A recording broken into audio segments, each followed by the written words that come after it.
Welcome to another SSE show. Tonight's an interesting one, folks, if you like boxing, and actually if you like entertainment, and if you like comedians, and if you like going to Las Vegas. This guy knows it all.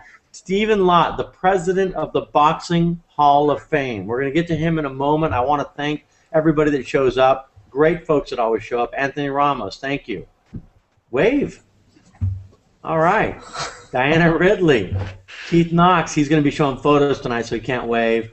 Ronnie, thanks for showing up. And Charles Hogue, the excellent producer, as always, one of the greatest producers of all time. All right, Stephen Lott. This guy's got 20,000 items that are going to be featured in the Boxing Hall of Fame. Now, what's interesting, Stephen, that I'm blown away by this. You've got pictures. When you said turn of century, I was thinking 2000. You've got photos from boxing in the, what, 1900s?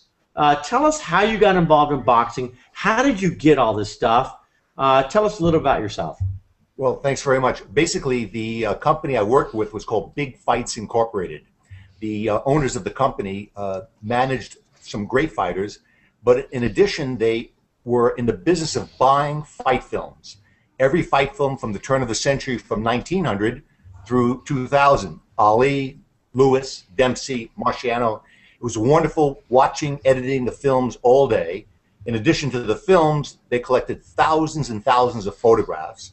And over the years, their ambition was to build a boxing hall of fame in Las Vegas in a very high traffic area. So I've carried on that desire for them and finally got a terrific spot at the Luxor Hotel, putting in a lot of great boxing stuff, films, being right in between baseball, football, basketball, other halls of fame at the Luxor. It's a great, great spot. And you've been part of not just gathering all this. You've actually helped ESPN create documentaries. You've helped almost be like a director in a way, creating these cool clips and stuff. How exciting was that? What were some of the more interesting stories of putting this stuff together? Well, first of all, it's always exciting to be watching Muhammad Ali, Joe Louis, Jack Dempsey all day long. To have ABC, CBS, or NBC call and say, gee, we're looking for a fight of Muhammad Ali in Manila. When was that? Well, that was 1975. To be the expert of the fight films, to know when a round ended, when a knockout occurred, to put film features together on Ray Robinson and Marciano and Lewis, and to know what films exist and what don't, without having to look at a database. Meeting the fighters, that was the best part. Meeting Ali and Joe Louis, Jack Dempsey, they're fantastic. It's like meeting Mickey Mantle or Willie Mays. And if you work with them and work with champions, it's even better. How did you get so hooked into this? How did you get involved? Why are you passionate about it? And where do you see yourself and this Boxing Hall of Fame going? Well, I was the national handball champion, and the world's champion owned the fight film company that had all these films. It was a passion of knowing that boxers are very special. It's a one-on-one sport. There's no team. It's up to you. Physically, mentally, emotionally, it's one-on-one. The athlete of the century of 1900 to 2000, most publications and organizations voted Muhammad Ali. No one knows this, but of the 1800s, the fighter or person voted athlete of the century was John L. Sullivan, a fighter from Boston. So that means for the past 2 centuries, the athlete of the century has been a boxer. That means something, to have fighters like that above baseball, football, basketball. They're just wonderful, wonderful athletes and superstars. Huh. Okay, so you've watched countless film over, what, 100 years of film of boxing, okay? Yes. Tell me who you think. I've always heard Muhammad Ali. Mike Tyson's been thrown in there at times, you know. Who would you say is the greatest boxer? Don't give me lightweight, heavyweight, featherweight. I don't care. Just who's the greatest boxer of all time? Well, I'd have to say Muhammad Ali. But usually I break it down because it's the most well-known, most revered, pound for pound, and most exciting. 4 different categories. Revered would be Joe Louis. Most well-known, well, that's Ali. Most exciting of all time, that would be Mike Tyson. And pound for pound would be probably Sugar Ray Leonard. Okay. You said most exciting. I don't. Man, that's interesting because most people say Muhammad Ali was most exciting. You're saying it's Tyson. Why? That's a great question. If you put a Tyson fight on TV and a Muhammad Ali fight on TV, and you turned off the sound, and you didn't know who was fighting. In about 20 seconds, with the Ali fight, you'd go up and get a beer because there's nothing happening in the fight. With Tyson, you don't want to leave the screen for a second. You're saying to yourself, holy mackerel, this guy's an animal. That's what boxing should be all the time.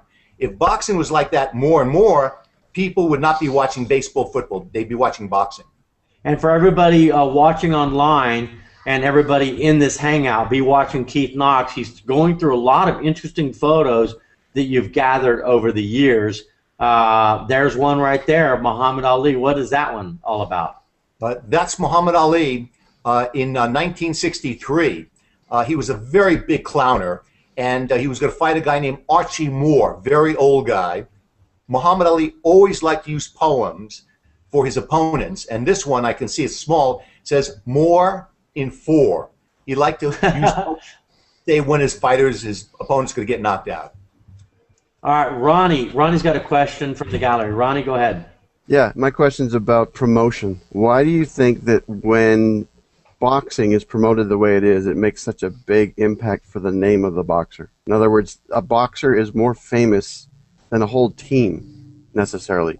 Why do you think it's because it's focused on one individual, or what do you think the reasons are that make boxing as name available? You know, everybody's aware of these names, even though they might not even follow boxing, but they're aware of it. What is it about it that does that? Well, that's a great question. In the world of boxing fans, they would know a lot of fighters. The general public, they would know the big guys, the real big marquee names, and they would know them because they'd be in the big pay-per-view events that are advertised by HBO and Showtime. So the PR and marketing of the superstars like Mayweather and Pacquiao and some of these other young fighters, that makes the mainstream audience aware of them. The boxing audience, they'll know everyone, but the mainstream audience, only the big guys. Okay, that's a good point. We have Anthony Ramos. You got a question?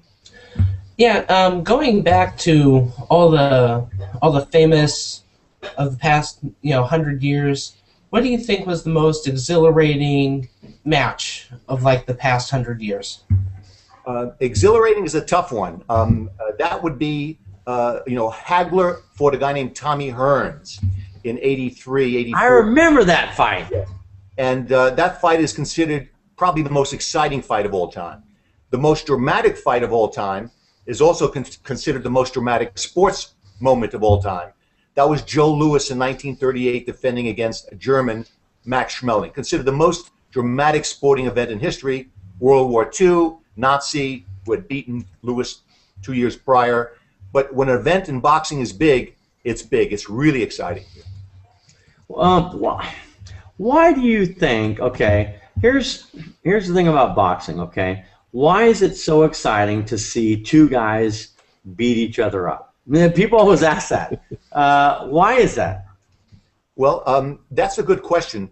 I think it's because of the excitement, number one, that they're the center stage. I don't know about you, but as an athlete, I wouldn't mind being in Wimbledon playing Bjorn Borg or John McEnroe and having that spotlight on me. I think in a super big fight, even women watching on TV would wish they were the center of attraction. They were the center of attention. I know I would. And I would be like, I'd like to get that $40 million payday also and walk out of the ring the champion. All those factors roll into one. All right. Diana, you had a question? Boxers, what qualities do they possess? I mean, like Mike Tyson, what qualities did you like seeing in him while he was boxing? Every fighter has to have certain things to make them a champion. It's a measure of mostly their emotional stability. They have to be very tough emotionally. As strange as that sounds, most fighters are emotional, and they have to be able to control that. They're not robots. They're very emotional. They have to have a handle on that. As they get older, they do. They have to be incredibly physically fit. They have to have what's called a chin. They get hit, they have to be able to absorb the punishment. They have to be in great shape. They have to go 12 rounds.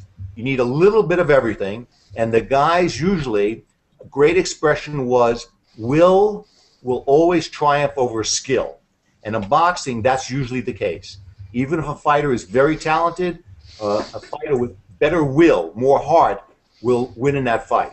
But you need a little bit of everything. And when a guy has a lot of everything, well, then you get Ali, and you get Mike Tyson, and you get a sensational superstar. Okay, we talked about most exhilarating fights. You said Hagler versus Hearns. Keith just brought up something on your profile. That's Rocky Balboa. Of his fights, was it the Russian that was interesting, or who? Which one of his was the most exciting? And could a boxer really take that abuse that Rocky took? Well, it's interesting. Two things about the Rocky series. The Rocky film, the first one, is the first time that a sports film won the Academy Award as Best Film. Rocky. No other sports film had won, number one. Is that right? Yeah. Even the first athlete, the first sports movie was The Champ with Wallace Beery in 1930. That was a great movie. Yeah, he won Best Actor but didn't win Best Film. Raging Bull is considered one of the great films of all time. It did not win Best Film. It was Robert De Niro won Best Actor that year. But Rocky was the first sports film that won Academy Award. Wow. Yeah. Interestingly enough, about Hollywood, there have been more films made on boxing in Hollywood than any other sport, more than baseball, football, basketball, and the AFI, the American Film Institute, every 10 years votes the greatest 100 films of all time. They have a voting. The last 3 have been about the same. There are 6 sports films. 5 are boxing. No baseball, no football, no basketball. You know, it's Rocky, Raging Bull, City Lights, where Charlie Chaplin plays a boxer, On the Waterfront, where, of course, Marlon Brando is the boxer, Pulp Fiction, where Bruce Willis is the boxer, and Rocky. That's how big Rocky is, that series. Yeah, Rocky. But there's no boxer that could have taken that abuse, could they have? Well, the interesting thing about the Rocky series is that he's the first actor to be able to choreograph the fight in such a way, place the camera in a position where the punches look like they're landing. Every other Hollywood movie, the actor may believe he's taking the hit. Very poorly choreographed. But you're right, the fighters could not take that punishment. But if a fight was like that, people would be standing and cheering for weeks. You know? People watch a lot on YouTube. They don't ever want to come on. They just want to watch. So if you're watching on YouTube, ask us questions, or you can also tweet SSC Show hashtag. We get about 500,000 to 1 million impressions on Twitter. Tweet away, folks. Ronnie's got a question. Yeah, I know you're biased, but why do you think boxing is such a big deal with movies and stuff like that? What's the deal? That's a great question. 2 reasons. Number one, it's easy to shoot. The ring is like a stage. The camera can be placed right there. Baseball, football, basketball is a huge field. It's tough to shoot. You got all the players on the field. The cameras have to be placed all over. You got all the performers necessary. For boxing, it was easy to shoot. You can focus on one key character, and for some reason, it captivated the director's fancy. Everyone from Hitchcock to John Ford and the directors who directed science fiction movies. Stanley Kubrick, his first 2 films were boxing films. So it comes down to logistics. It was logistics, you know, at the beginning, and then it set a precedence. There's no precedent. It's logistics and the story of a fighter trying to overcome, usually. That's the key thing. And that could be in baseball, football as well. But for the boxing, it's that fighter, his emotions, and overcoming. Interesting. Okay. That's cool. Okay, so we got 15 minutes. We're halfway through the show. Let's get into some good stuff now. Everybody wants to talk about Mike Tyson, always about Mike Tyson. Why is he so big? What are some of your more interesting stories from Tyson?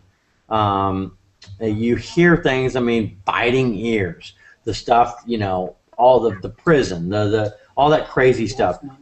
Tell us about him that maybe people haven't heard, or tell us some stories that you know about him.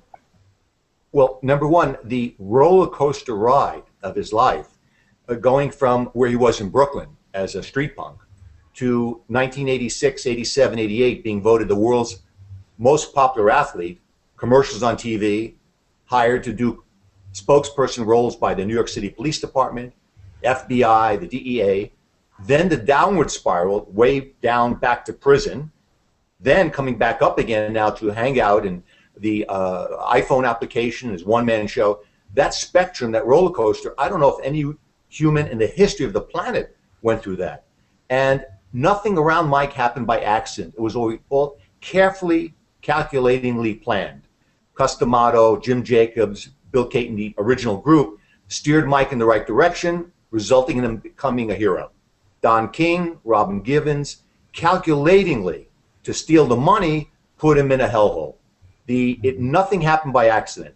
Mike, one-on-one, sensational kid, sensational. If he's surrounded by nice people, most people know that children, they'd like their kids surrounded by good kids. If they're good kids, they may turn out to be good. But if they're not good kids, that can rub off also. So Mike's life, when he was surrounded by good people, sensational. But there's some very bad people out there, and Robin Givens and Don King are at the bottom of that list. Is that right? Why is that? Why do you say that? Well, when you look at Mike, that's a great question. When you look at Mike's life, it's interesting that 84, 85, 86, 87, 88, no problems, commercials on TV, making millions of dollars, didn't fall into the pressure of the fights, didn't succumb to the money, sleeping on my couch for 3 years. He lived with slept on your couch? Yes, for 3 years. Yes. Did he bite your ear? No, he took me out for a bite once in a while, though. He did. So Yeah. what was that like, Mike Tyson staying in your house? That's I don't even know how to respond to that. I've never heard something like that. I've never heard this story, and I do research. Well, what happened was that Customato, his original teacher, permitted Mike to come to the city after each fight for a day as relaxation. And the manager, trainer, Customato knew me. He asked if Mike can sleep on my couch, stay with me for that one day. When Mike was fighting more often, it was only one day at a time. As the weeks and months went by, he would fight more than, let's say, every 2 months. He'd sleep there for 3 or 4 days. Then it was a week, then 3 weeks. Then eventually it was a month, sleeping on my couch. He loved being around friends. He never said boo, never had a problem, and he was just a wonderful kid to live with. Terrific friend, sensational friend. Really? Yeah. So I've never heard anybody say Mike Tyson is a terrific and a great person and a friend. This is interesting to me, okay? Because you always hear the negative stuff. How hard was it for you then, if you were a friend, to see the downfall, and you said he got into hell, basically hell. How hard was that for you as a friend seeing that? Well, that's a great question. Actually, you're one of the few people who've ever asked that question. And I've always been told that I always ask an interesting question. My name is Mopra, the male version of Oprah. That's what I do for a living. Go ahead. You need some more makeup, but that's beside the point. I know. No, I need more hair, like you. Okay, go ahead. Yeah, it was like having your son. You develop your son, you take care of him, he goes through college, becomes a professor, he becomes a doctor, he discovers the cure for cancer, and then he meets some people who instill in him some sensitivities, some very bad things, some bad habits. They get him hooked on drugs. He loses his job. He loses his family. He gets in car crashes. He hurts somebody. He kills somebody. Your son is in prison now after making him so wonderful a person. So with me, it's the same thing with Tyson. He was like my son.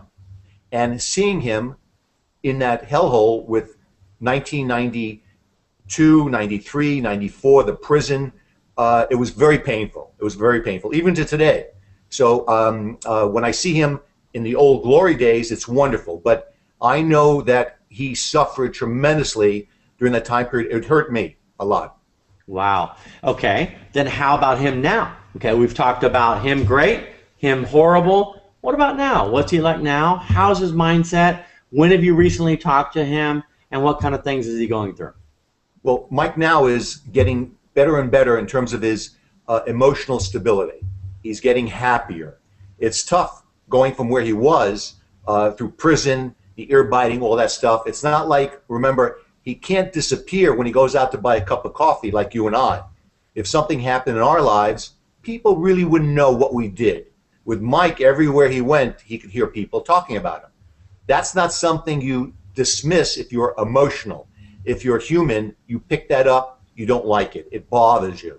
But that's happening less and less because his demeanor now is better. He's not getting into any problems. He's not having any incidences in any way.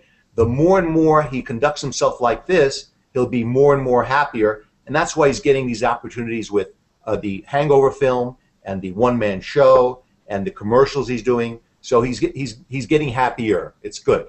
And these are great stories, man. We appreciate you sharing all this stuff. It's some insight, quite frankly, that I've never heard, and that's always great. Always when you hear new stuff. Ronnie, you've got a question. Yeah, can you tell us about those pictures behind you? I'm somehow feeling they mean a little bit more to you than they might the average person. Well, a couple of them are very important. The one here to my side is a poster of Mike Tyson winning the heavyweight championship in 1986, and it was signed by both Mike and his opponent, Trevor Berbick.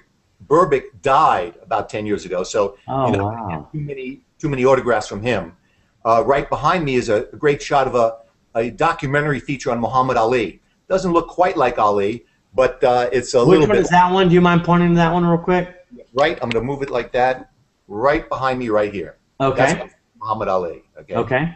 To my right, down below, that's another Muhammad Ali motion picture. He starred in a film in his life called The Greatest. He played himself in The Greatest. To my side here is a great film with Barbra Streisand. Yes. Ryan O'Neal. Main Event? It was called Main Event. Yes. He played a corner man with Ryan O'Neal, and she did a very good job. That was her one boxing role. And the artwork to my corner, I commissioned. It's Muhammad Ali and Mike Tyson in the ring, like a what-if fight if they fought each other. So, I'd pay to see that fight, by the way. That's Great. awesome. I love it, man. Good question, Ronnie. Okay, Keith has got some more photos up there. Do you remember that one, Tyson versus King? What is that? And tell everybody real quick, for people just joining in, by the way, we've got Steve Lott, the president of the Boxing Hall of Fame, opening up in Las Vegas. So get out there. 20,000 items of photos and videos and all kinds of stuff and stories from the boxing world from 1500, the gladiator time, to 2000, right? Well, Tell us. The gladiators didn't wear gloves. They wore shields, but that's okay. Okay, so whatever. I'm just kidding. You know what I mean. So Sure. about 100 years of boxing stuff. Here we got Tyson versus King. Tell us some of the more interesting photos you have. You don't have to talk about this one specifically, but we just want to show our viewers. Tell us some of the more interesting ones you have and the more meaningful ones you have. Well, the most emotional ones, of course, I shot Mike doing everything. When we were traveling together, I was the butler, I was the cook, I was the cleaner. There were no groupies, there were no entourage. It was just myself, the trainer, Kevin Rooney, and Mike. And Mike liked it like that. So I shot Mike doing everything. The cover you see here is when Mike was suing Don King for the $500 million that Don appropriated for Mike over the years. And they finally went at it at court. So, but with Mike, I shot him with great fighters, with his family, with friends. And the one interesting story is he was always very amiable about getting shot. One time, I'm in the can here in Vegas. The door pops open. This is 1987. He's standing in front of me with my big camera. Click, he takes a shot of me on the can. I say, Mike, you finally got me. Okay. I developed the film. He gets me from the head up. I said, Mike, you didn't even catch my whole body. He said, oh, man, that's only got your head. Damn, man. So he's not a good photographer. He's a great fighter, but he's not a photographer. Anybody got a question? Let us know. Raise your hand. Do it in the chat. Charles has a question? Produce the show. No questions for you. I do. There's a picture on your stream, on your Google Plus stream, of Mike Tyson laughing at you dancing. Yes. Can we hear this story? Way to go, Charles. Yeah. Mike was fighting in upstate New York in a place called Colony, New York. An undercard fight in November of '85. And I was in the dressing room with him. He always had some music playing in the background. And I started to groove a little bit. And he looked at me. He said, "No, Steve, don't do that. It's not your style." I said, "No, let me show you what I can do." He said, "Steve, no." And I started to dance. He tried to be very kind, but he couldn't hold it in. He started to burst out laughing. And the more he laughed, the more I danced. I said, screw it, I'm going to dance anyway. But he knows what a good dancer is, and I am not that person. Folks, we got about now 4 minutes. We're going to keep going. If you got a question, you better pop it in because we're running out of time here. Stephen, man, some great stories here. Hey, that couch thing. When was the last time he was on your couch? He lived with me from late '84 to around October '87. So in 1987, he moved out of my apartment to an apartment in the same building. And he didn't even want to leave the building, but he slept on the couch. Sometimes he just crashed on the floor. He had no car then, no jewelry, no clothing. I'd wash out my underwear, and my jockey shorts are all stretched out. I said, Mike, man, get your own underwear. He said, nah, I don't want to buy anything. I'll wear yours. That was Mike. And you were once a boxer. You told a funny story. How good were you? I was a terrific boxer. I boxed for 1 year, but I had to stop because I had trouble with my hands. You know, the referee kept stepping on them. And after a while, it was too painful. That means you got knocked out 100 times. Yeah, mostly by women, but some fighters. Why does boxing have the controversial attitude that it has, the promotional attitude that it has? And do you think the sport is, I don't know, it used to be more popular in the 80s and 90s. What do you think about it now? In the 1900s, of course, it was much bigger than baseball, football, basketball. Now, baseball, football, basketball is bigger. There is no great. Does that hurt you in a way, your feelings? No, I can't blame the audience because there's no great white fighter out there. If there was a great white fighter, a young Jack Dempsey or Rocky Marciano, white America would go, holy mackerel, we're not going to watch football today, we're going to watch this kid fight. If there was a young black fighter coming up who was another Sugar Ray Leonard or another Joe Louis, another Mike Tyson, they'd watch that. The good thing for boxing is the Hispanic audience. That's huge. Every fight on Showtime, on HBO, ESPN is Rodriguez versus Ortiz or Torres versus Rodriguez. They love boxing and baseball, and boxing's the #1. So while there is no Joe Louis or Jack Dempsey around today, the young Hispanic kids are really doing a sensational job in the ring. They're fantastic. You are obviously creating something very cool. The photos, the stories are fantastic. If you could, okay, I know you're not going to get back into it and not get involved, but if you could and you could turn the sport around, what would you do and what would be the first move you'd make? The key thing would be to develop a bigger amateur boxing program. The more talent you have, it's a talent pool, the better chance you have of developing a great fighter. More gyms, more fighters, that means more funding, and particularly you need teachers of boxing. Unfortunately, the trainers today do not know how to teach boxing. The fighters succeed in spite of what they're being taught. The key things are not being shown to the fighters, and that would only make them more exciting. So you need a lot more fighters, more funding for the amateurs to develop a bigger base. The number of gyms around there are not enough gyms for those fighters. What are those key things you're saying they're not doing? You're asking a very technical question. Some very technical questions here. I'm very impressed. The most important thing, if you go to any gym in the world, the one thing you don't hear from the trainers and their fighter, the one thing that's the most critical thing is move your head. You never hear that. The reason a fighter gets hit is because his head is right in the middle and it never moves. It has to go side to side or weave, but it doesn't do that. And the trainers don't know to teach that to their kids. If they taught it to the kids would be more exciting, they'd be more vicious in there, they'd be more confident in there, there'd be more fighters, but they don't teach that. I would have thought it'd been move your feet. You know, what do I know? Well, that's a good point, but it takes too long to move your feet, #1. And #2, the other guy is not punching at your feet. Yeah, He's sure. at your... Or the best thing you could do is bite a guy's ear off. That usually wins and makes you famous. What do you think of that? That's good, but you should have an appetizer. Stephen, I had another question for you. You say you've got all this memorabilia. I was going to end on that one, Charles. That was the end of the show. That was perfect. I wrapped it up. I had Tyson, the bite in the ear. Your question better be good. Hey, you can edit the show. Edit it. I want to see what's your favorite piece that's sitting around you right now. You know, what is it that really hits home for you that you've got around you right now? There's a hooker here about 10 feet away. Oh, you mean that type of piece? That's Boxing memorabilia. Well, Okay. I have a pair of Mike Charles, Tyson's. that could be a good ender right there. Yeah, all right, y'all. We'll see you next week. Thanks a lot, Charles. Thanks for ruining the show completely. My mom just walked in the room, and she's like, what are y'all doing? She's like freaking out.